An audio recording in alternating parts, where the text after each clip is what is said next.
Hello everyone, welcome back to another episode of Over Easy. My name is Manny, in case you are new here, or welcome back. In case you are new here, I am a fourth year university student at the University of British Columbia studying psychology and commerce, and this is my last semester of school, so I'm about to graduate very, very soon, and I'm super excited about that. Today is a pretty exciting episode, and also in general, I'm just in a really good mood, so it's going to be a good time today. Before I begin any of my episodes, in case you're new here, I like to start with a rose, bud, and thorn, which a rose is a good thing that happened to me this week, a bud is something I'm looking forward to, and a thorn is something that's maybe not so good that happened this week. I'm going to start with my thorn because I've been wanting to talk about this the entire week. I was supposed to record this podcast on Thursday, which is when I typically record all my podcasts. It's in my weekly routine, but I got a little busy on Thursday and today's Sunday and I actually have nothing to do, so I'm recording it today. So my thorn for this week is basically what happened was that on Tuesdays and Thursdays, I have my 9:30 a.m. Strategic Management and Business class. And because I have to drive to campus and it's during rush hour-ish, and I have to also walk from my parking spot to Sauder, which is where my class is, I leave about an hour and 15 minutes before my class starts. So I leave about 8:15 for my class. And so because of that, on Tuesday, when I walked into the classroom, I walked in at about, 9:20-ish. There was not many people there. So I was like, oh, this is kind of weird, but it's okay. I'm kind of early. I was walking into the classroom and one of the girls that was in the class, talked to me and she was like, did you see the email? And I was like, what email? And then she was like, oh, class got moved on Zoom an hour ago. And I was like, ugh, that's kind of annoying. My prof wasn't feeling well, so she decided to move class onto Zoom, which I was like, okay, that's kind of annoying, but, I'm okay with that. I would rather her stay at home. And if that just means I have to be on campus for Zoom class, that's fine. And also on Tuesday, I had my afternoon class, so I was going to come to campus anyway. It's not that big of a deal. It's just regular. This is what I would have done if my prof was actually in person. So I was like, okay, that's fine. Kind of annoying, but it's fine. So I did my Zoom class. Then on Wednesday night, my prof sent an email out to the entire class and was like, tomorrow's class is going to be in person, tomorrow being Thursday. So I was like, okay, great. I can go to campus and stuff like that, and it's going to be a good time. We're going to be in person. So Thursday comes around, and Thursday is extremely rainy. It's not the worst I've ever seen being in Vancouver, but it was definitely not just drizzling. It was raining. So Thursday comes around and I'm like, oh, class is going to be in person. So again, I leave at 8:15-ish to go to school. Walk into the classroom on Thursday morning, about 9:20-ish, same thing. Get to class and a girl comes up to me, a different girl in my class. Did you see the email? I was like, oh no. My prof moved class onto Zoom again. And the kicker is it was because of the rain, which I was like, I've never had a prof do this before. And this is kind of ridiculous being that we're in Vancouver and it rains 6 months out of the year. I was like, oh my God. And the other thing was that the email was dated or time-stamped, that she sent it at 8:36-ish, I think. But because the UBC emailing broadcast system was slow that morning, the email didn't even get sent out until 9 a.m. And our class starts at 9:30. So a ton of the people who were commuting to school didn't see the email or just were already out of the house and just came to class anyway. So that was kind of annoying. That was the low light of my week. And on Thursday, also, a reason why I was kind of pissed about this was the fact that, I only came to campus for that class. I had to go home right after because I had to go and get my driver's license renewed. So I was like, I literally just drove to school because of Zoom, and now I have to go back home after. And I had to walk in the rain and all this stuff, but that's not really the big deal. I was just kind of that's kind of annoying, So that was my thorn for the week. My rose is that I just genuinely had a really good week. Like, just the entire week was great. Some of my highlights were that I had 3 meals with friends and just caught up with them. My favorite one was on Friday. I went to a cafe with Rebecca and Rachel, as well as another girl from high school. Her name's Ashley. And it was just like such a good time, very wholesome. And I feel like my social skills have improved a lot in the last few weeks.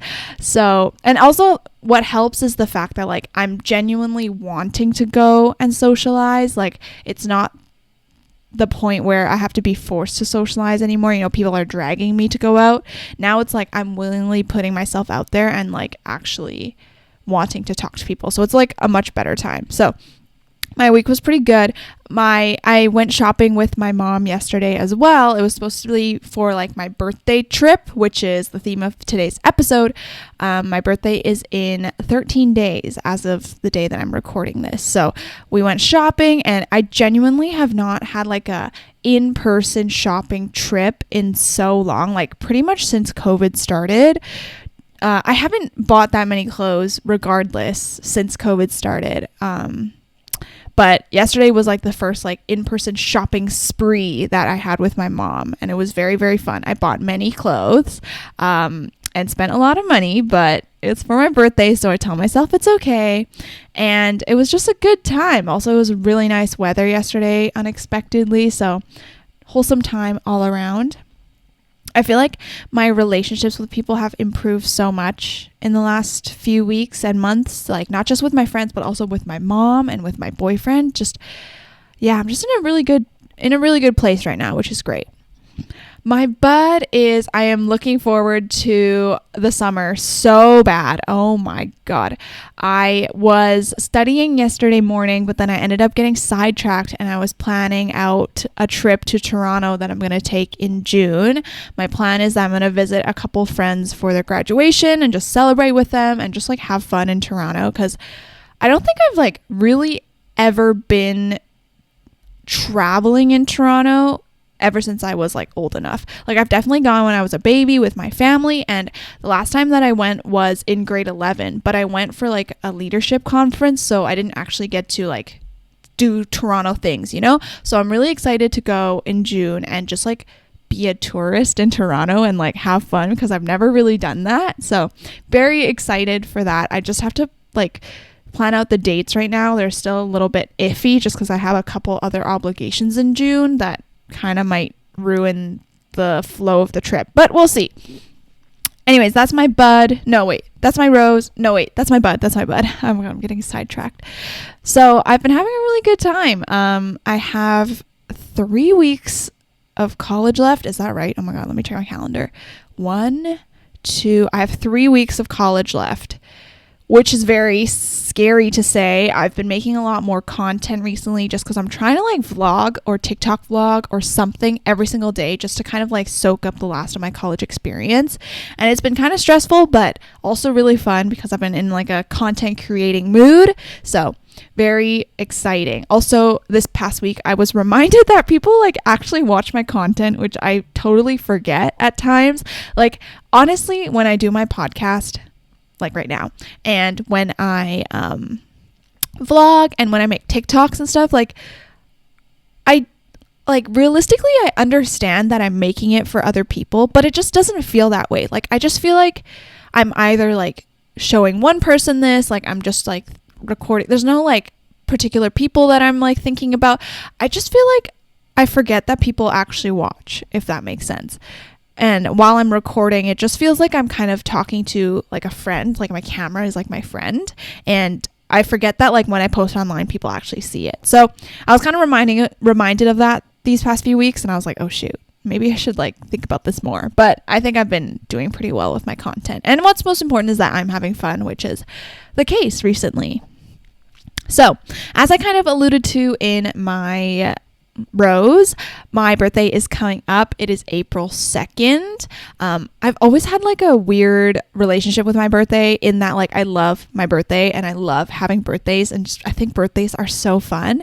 But like the thing that I don't like about my birthday is that it's April 2nd. And so if my birthday were later in the month, I would be like, oh my God, I can celebrate my birth month. But because like my birthday is so early into the month, I kind of forget that it was my birthday later on in April. I was like, oh yeah, it was my birthday this month. But like I don't remember because my birthday happened so early. So yeah, I kind of like take the end of March to start like ramping up for it, and then April comes around. And what's also really special is that my boyfriend has a birthday a week after mine exactly. Our birthdays are 7 days apart, so it's actually like fun to keep on celebrating, I guess, because like this year we're doing 2 family dinners. Like I'm gonna have a birthday dinner for myself, and then he's gonna have a birthday dinner with my family for his birthday, so it's gonna be pretty hype, I think. But yeah, anyways, it's my birthday coming up. By the time you're watching this, I think my birthday is this coming Saturday, so I'm so excited. But today, I thought it would be fun to do an episode about the things that I learned when I was 21, because obviously I'm about to turn 22, which I think is quite a monumental age. That's what I say about every birthday. I think 21 and 22 are very like monumental though. 21 because it's like the age of legality literally everywhere, and then 22 because Taylor Swift is iconic. So I thought I would have and share 21 lessons that I learned while I was 21, and I'm going to talk about them, talk about my experience being 21, and kind of soak up the last of my 21ness, and then I'm going to be 22. Although I really prefer even ages. I just prefer even numbers in general, so I'm very excited to turn 22 because like odd numbers kind of freak me out. Yeah, so I think honestly I'm not going to enjoy being 23 because 23 is like a prime number and it's an odd number. Me being the mathematician that I am, really freaked out by odd numbers. Anyways, let's get started. My first lesson is life does not always have to be about the big memories. This was something that I learned, I think, especially ever since COVID happened. Life is really not about the big events anymore, and it's more so about the small interactions that I have with people, like the small hangouts that I have, and just like the daily mundane things that happen. I have a couple things that come to mind when I say this. One thing is, I think my relationship now with my boyfriend really exemplifies this lesson. In my first relationship, I was really always obsessed with like celebrating milestones and like going out to celebrate those, and like making sure our relationship was Instagram perfect and I could take a picture, and like celebrating all these like big things. Like I was really into month anniversaries before and celebrating those all the time. But realistically, when you think about a relationship, what is most important is that like on a daily basis, your partner is making you feel good and is a good partner, because realistically, your relationship isn't going to be about those big memories, right? Like you're living through those daily experiences instead. And if your partner is not able to be a good partner in the normal moments, in the lows, then that doesn't really make the highs of your relationship worth it. One thing that I've been thinking about a lot, and one thing that I learned in my relationship from my boyfriend, is that like I think now I feel with a partner, your partner is not there to make the good moments better. Like sometimes we're always like, oh, it's great to have someone there to celebrate all your wins with and stuff like that. But realistically, I think for me now, a partner isn't really about making my wins in life better than they are. It's more so about making the losses and the lows in life not as bad. Because though that like when you're in your low and when your partner is in their low, that's like when your true character and problem solving skills, conflict resolution skills, they really come out to play, and you really see what your partner is like. Because I think in those big moments, people often get distracted with like the money that your partner spends, or like those big gestures that they do. Oh my God, they like proposed to me in front of the Eiffel Tower in front of everyone. They had a flash mob, whatever. Those kinds of things I think really deter and distract from the like core fact that your relationship is built from these daily interactions with your partner.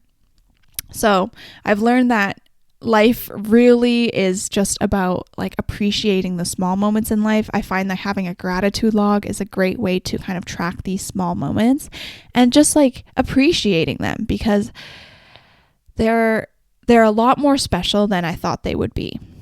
In friendships as well, I was always really obsessed with the fact, I think just in general before, I was very obsessed with like making my life seem very perfect on Instagram and sharing these like big moments like, oh my God, I went to this person's birthday party, or we went on a trip, a friend's trip or whatever. And I've actually found that like what's more important with people and what's worth celebrating is their character, who they are as a person, their goals and values and dreams in life, because that's what makes them a good friend, and that's what makes your relationship special.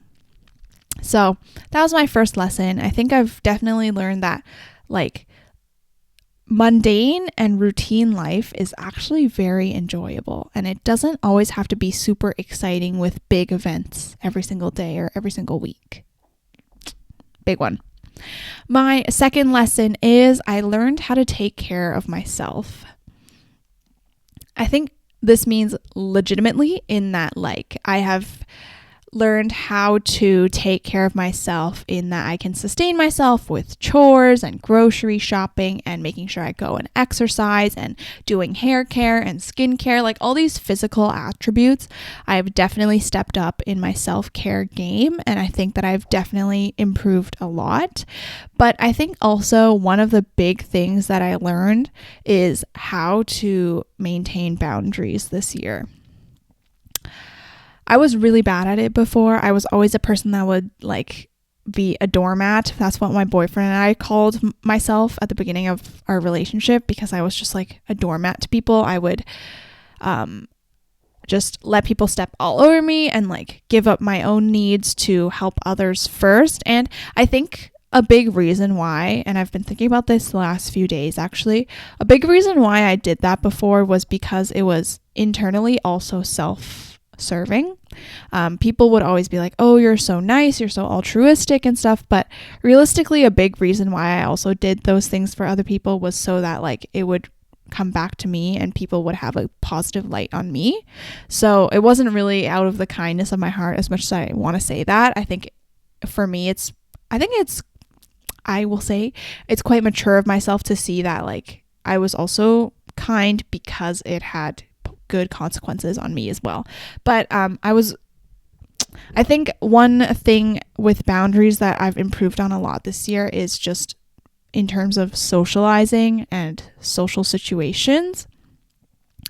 Like I said before, I would always just be pressured into hanging out with people if I wasn't really in the mood to, or if I really needed the time to recharge. I would always hang out with people just in case, like, oh my God, what if they don't like me anymore and stuff like that. But I've come to learn, obviously, that friendships, they should not be on the basis of like, your friends are not going to like you if you don't go to this hangout, because that then shows they're not a real friend.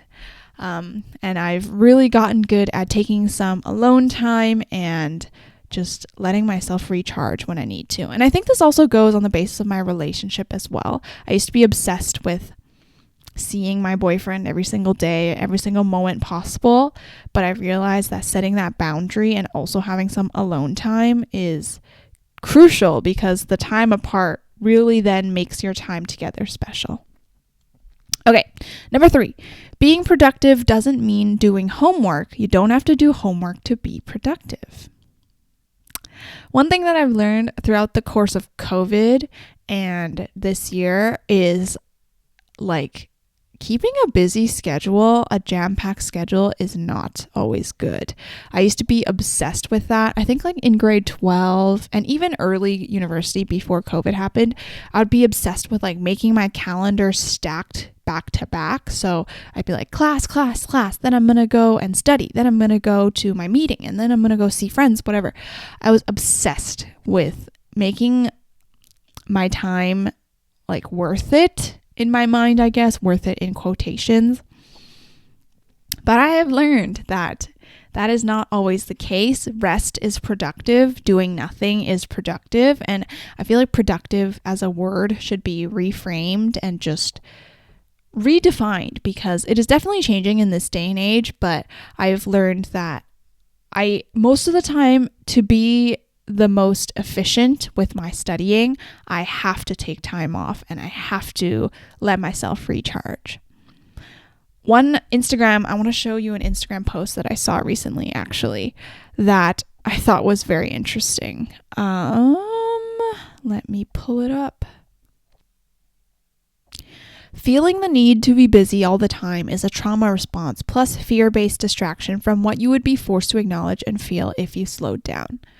When I was constantly obsessed with packing my schedule to the brim, and from the moment I wake up to the moment I go to bed, I was always doing something, I was really trying to avoid reflecting and thinking about myself and what I wanted to achieve. I thought that because I filled my schedule like that, I would be considered having my life together or be considered productive because, I'm always on the move, always doing something.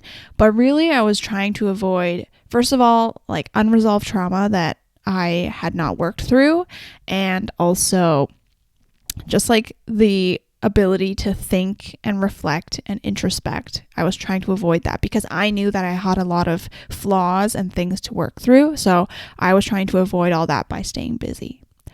So nowadays, especially because I'm about to graduate, I barely do any studying. I'm taking a midterm tomorrow and I haven't even studied the last chapter, but I honestly don't really care anymore just because the rest time and the time off is just so much better. But I don't think you should go to me. I think I'm like two ends of a spectrum. Right now I'm like the relax and like senioritis, but I think you should have a balance for sure. My next lesson, my fourth one, is that I learned how to cook. I've definitely improved my cooking a lot this year in particular. Nowadays, I can make like different lunches for the week, and I also meal prep, so that's a little less stressful. Some of my most favorite meals to make recently are mashed potatoes. I'm pretty good at making mashed potatoes now. I can make a really good air fryer chicken. So good with the seasoning and everything. Absolutely delicious. And I just guess like anything that I really crave, I can make nowadays. Like I'm trying to think, I remember a couple weeks ago, I made a really, really nice pesto pasta. Absolutely delicious with chicken. So good. So I've now developed my repertoire of recipes to be more than a week's worth so that I can kind of alternate between meals. And it just like has really, I think, improved my relationship with food as well as just like let me have fun, because I've actually really gotten to enjoy cooking. It's a pretty cool process. If you want to see more recipes, I definitely have a ton like interspersed in my vlogs, so you can go and check that out if you would like. Number 5, I love Animal Crossing. I genuinely don't think I have had an obsession in my life as strong as the one that I have for Animal Crossing. Since I started playing in November 2020, up until maybe a month ago, I played every single day. And if I didn't play every single day, then I would like play more the next day to catch up and stuff like that. I was absolutely obsessed with Animal Crossing. And I think I still am, even though I don't play a ton anymore. Right now, I think I'm just kind of like a little bit tired and burnt out from it, and also just like trying to do other things as well. I think I'm just like out of time right now because I'm seeing so many people right now. I just get kind of like tired and I don't really want to play, but I am obsessed with Animal Crossing. Oh my God, you can see behind me. I have an Animal Crossing calendar behind me that one of my students gave me for Christmas last year, because we talk about Animal Crossing so much and just like all this stuff. I recently got an Animal Crossing tote bag, and I have Animal Crossing merch from Uniqlo when they did their collaboration. I just have never had an obsession as much or as deep as the one that I have for Animal Crossing. And there's no really particular reason other than like obviously the game is fun and it's very cute. I think it's just like the perfect mix of creative with task-based and all this kind of stuff. That's one of my lessons. I really have no like deeper meaning behind it. I just absolutely love Animal Crossing. And I think it's also like one thing that I've learned is like YOLO what people think and just like what you like. I think at first when I first started playing, I was very ashamed with how obsessed with it I was. But nowadays I'm like, who cares? I wear my Animal Crossing shirt out. I wear my tote bag out. Yesterday I got a compliment on my tote bag. So I was like, yeah, thanks. Who cares? Honestly. Number 6. I learned how much I love camping and I rediscovered camping. So in high school, I was obsessed with camping and outdoor education.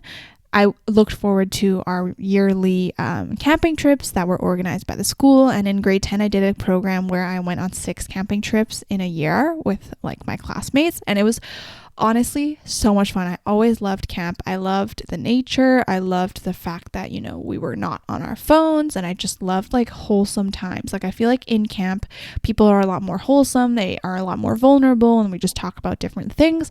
I just love every aspect of it.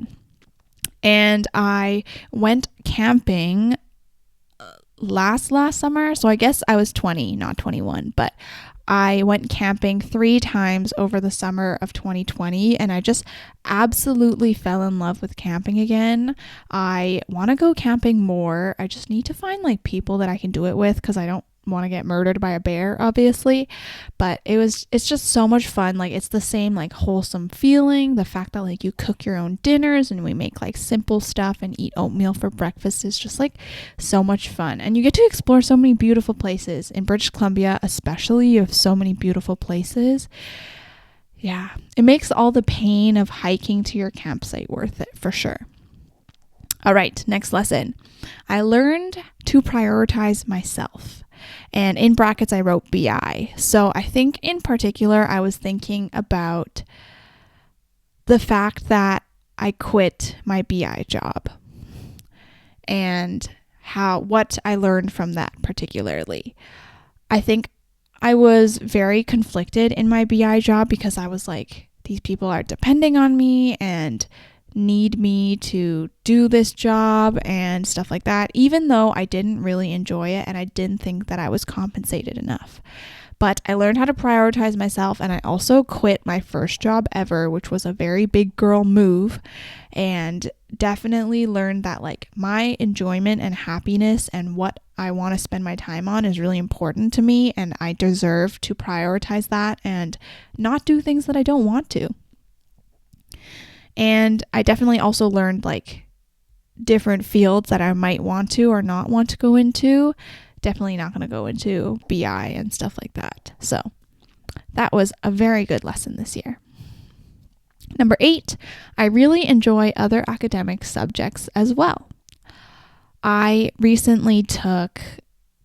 I've been taking a bunch more electives because I'm about to graduate, and those are kind of the courses that I have left. So, you know, I took comp sci last year, and I also took creative writing. What was my elective last year? Last semester I took urban studies, and we were studying cities. And I've realized that I love branching out and learning about different things that make me passionate. And I also just like really enjoy thinking about these subjects in my free time. Ever since I've taken my strategic management course in business course this semester, I've been obsessed with analyzing like businesses' competitive advantage, like just in my daily life, to the point where my boyfriend gets kind of annoyed at me, but it's fine. It's super fun. I think it's so enjoyable.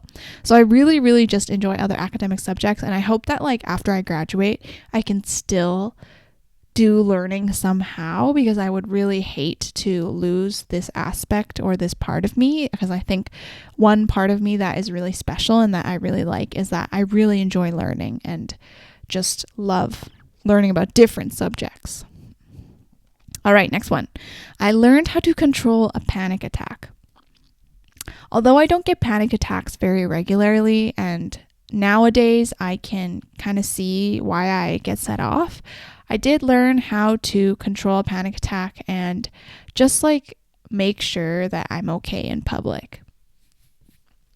I think I talked about this in my episode about anxiety. So if you want to go listen to that, I'm going to link it in the cards on the YouTube channel. But I definitely learned a lot about like how and why I become panicky and also what to do in those situations.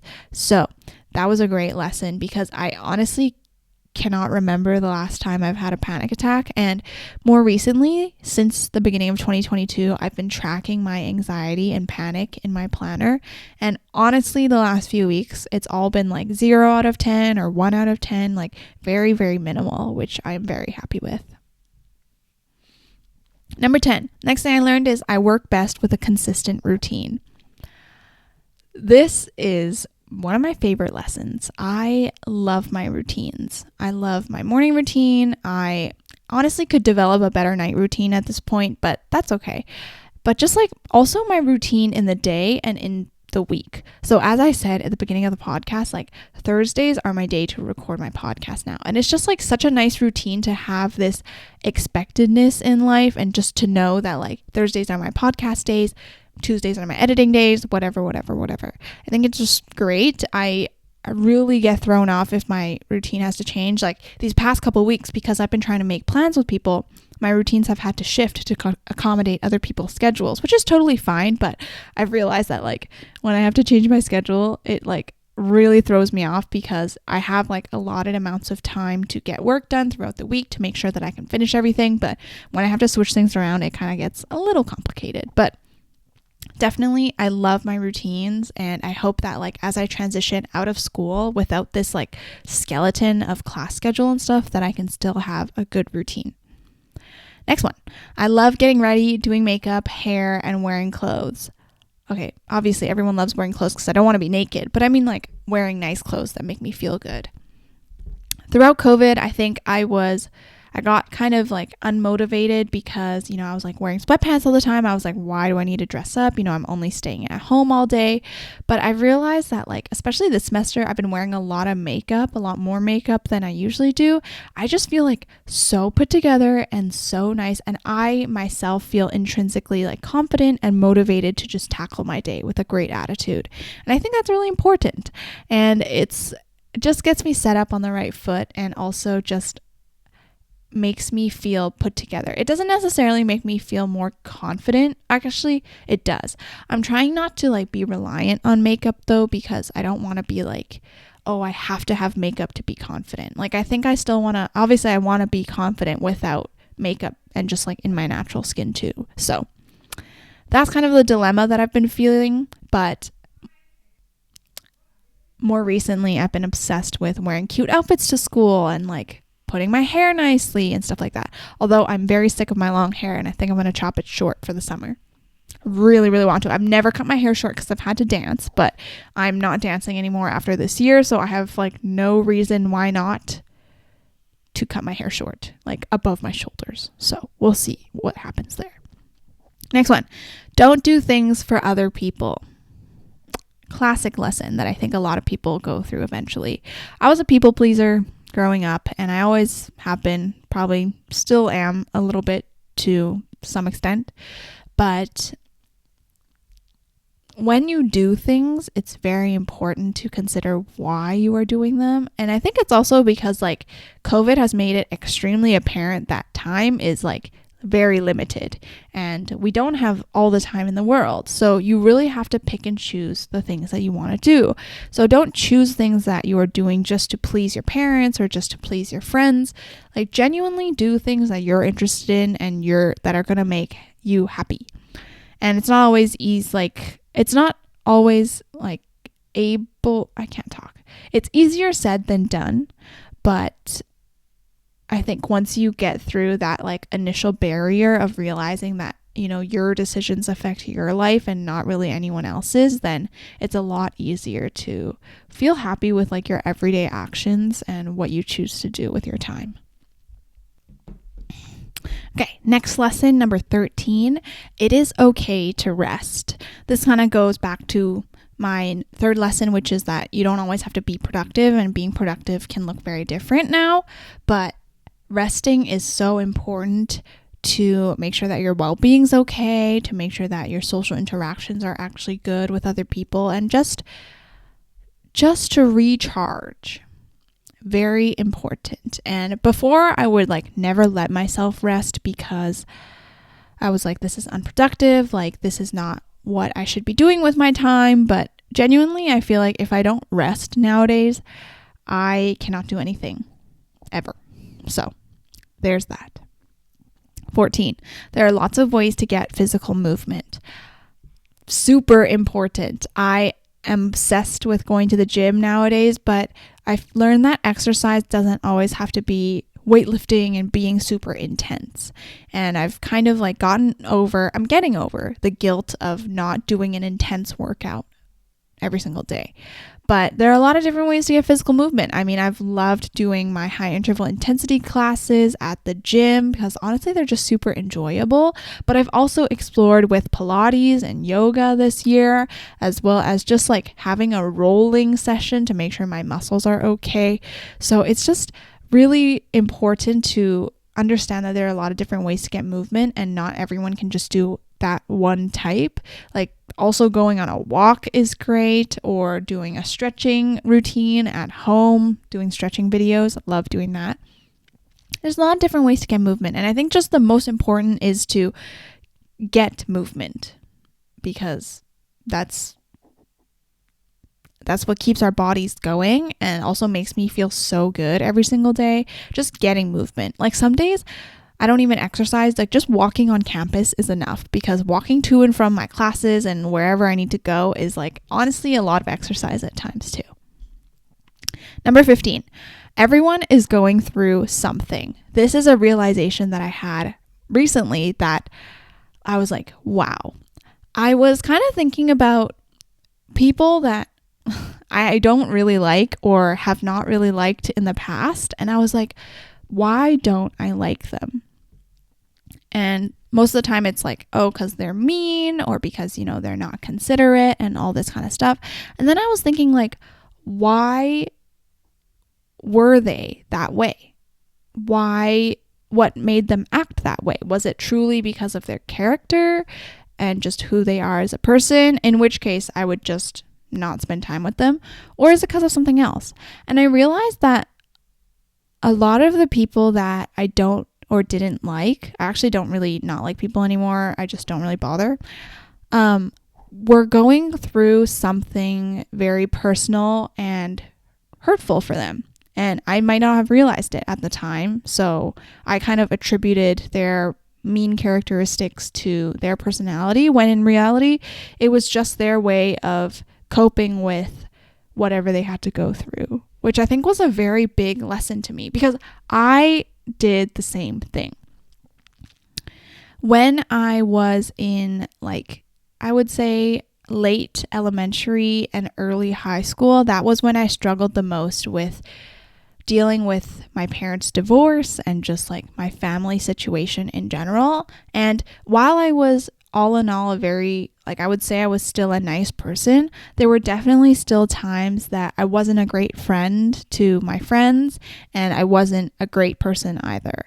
And I would definitely say that it had to do with the fact that I was coping with this big event in my life that I didn't know how to deal with, and that was just the only way. So I wish I could apologize for the things that I've done before, but also now I've learned that I just need to realize what I did, learn from it, and move forward with a better attitude and a better way of dealing with these traumatic events. And I think for a lot of people, I have two in particular in mind, but I'm not going to talk about them. I've realized that these hurtful events were what caused them to be a not as good person to me or to other people. So that was definitely a huge realization that I had, and I was like, oh my God, that's kind of big brain. Where are we? Number 16. It is okay to ask for help. This is a big one that I had for sure. I have just never been a person that likes asking for help, and I think I was kind of ingrained with the idea that asking for help is weak or asking for help is bad, when obviously that is not the case. there are just, I think one way to put it is there are just like certain weaknesses that I will have, and I just can't do things as well as other people. So that's when I want to ask for help. And also, if you are struggling, like letting people know and asking for help or asking for time off is most of the time totally acceptable nowadays. I think one topic that has been very prevalent in my life recently is the idea of toxic masculinity. And I think with people who struggle with toxic masculinity, it's really hard for them to ask for help or deal with their issues with other people. They just want to do everything on their own because that's what they see is good. I think getting over that in whatever way that you might be able to will really help improve relationships with others. Toxic masculinity is honestly like one of the biggest factors why I don't deal with people nowadays, because I feel like not only is it harmful for you, it really hurts the people around you as well if you struggle with toxic masculinity. And sometimes you might not be able to see it. So for me, at least, it's kind of like I observe, and if I notice that this person is struggling with that, then I'm like, I'm going to step away slowly. All right. Next lesson, I really value my independence. I mean, this one's pretty self-explanatory. I just need this time to recharge and also just like think about life. I don't really I ask people for advice, but I don't really like rely on their advice to make my decisions. I think about it first with my own independent time, and then I bring up these issues to other people to kind of get other opinions. But most of the time nowadays, I am very like, this is what I want to do, so I'm going to do it. Number 18, you do not need to be constantly talking to people. What a great big lesson that I learned this year. I have discovered that I absolutely hate texting people on a like daily basis. I used to do that a lot because I thought like, oh, that's how we stay friends. Like even if we're not talking about anything, like we just need to keep talking. But I've realized that like doing that makes your interactions with them in person so much less special. One case in point is like with a partner in a relationship. I feel like in my current relationship, I genuinely like don't really even text my boyfriend that often. Like we'll text like maybe once every couple hours just to check in with each other. But like that just makes our in-person interaction so much more special and so much more precious, and also just much more high quality because I feel like we can have genuine conversations in person rather than like, yeah. And also you can't convey everything that you mean through a text. It's very hard to perfectly convey, and some people might take it the wrong way. So I just prefer in-person interactions, and I think texting is great for like linking up with people to see them in person, honestly. Next one. True friends are people who stick by you even if you're not talking to them 24/7. Very related to my last one, so not going to go too in deep with that one. Number 20. Therapy is really beneficial. I started going to therapy much more regularly when I was 21, and I have found that it's not even that I have more events or more trauma to work through. It's also just like a good place for me to reflect and think about my life. And also like the prep for therapy is also very beneficial because it forces me to sit down and think about like, what do I want to talk about that day? What do I want to reflect on? And what aspects of my life have been going well or not going well? And I've also just developed a really like good relationship with my counselor, and he and I just are very similar. We talk about very random things, or like he offers a lot of advice that I don't even think I need, but are just like good to hear. So I just really like therapy, and I hope I can continue when I just like after I graduate. And my last lesson is to value spending time with family. I think as you become an adult, you like, especially like teenager to adult, that era, it's like not cool to hang out with your family anymore. It's like uncool to hang out with your mom. But I think your relationship with family is just so unique. Like you don't get to choose who your family is in life. You are always somehow connected to them, and you always have some sort of obligation to them, even if you don't want to. And they're just people that are always going to be there for you, at least in my case. I know family can look very different for a lot of people, but family is just like, I think is so special because you don't really get to choose who your family is. So it's different from a friendship, and it's different from a relationship because those people you kind of pick and choose, right? But I've had a really good time spending time with my family, and I think my family relationship and dynamic has also improved a lot this past year. So it's just a lot more healthy and makes me very happy. Anyways, those are my 21 lessons for what I learned at 21. I'm very excited to be 22, and I know it's only like 1 year older, but I feel like 22 in my life also just represents a lot of change. Obviously, I'm graduating university this year and doing a lot of different things, and I'm finally not going to be a student, and I'm very excited to see how that will go because I've never not been a student. So, very excited for that. I hope you enjoyed this episode or found some of these lessons somewhat helpful or insightful.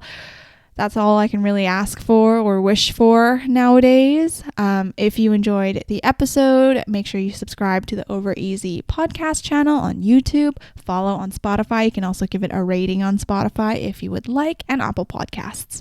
My podcast Instagram is at Over Easy the podcast. If you want to follow, I just post little updates and clips from different podcast episodes there. I have a personal YouTube channel where I post vlogs and anything I like, honestly. It's called Manny Lee, and I'm going to link it in the description, of course. And also my personal Instagram is manny.lee, and my TikTok is manny.lee. I've been making a lot of content on TikTok and YouTube recently, so been really excited about that. I hope I will see you in my next episode, and I'll see you soon. Bye. And I was like, yo.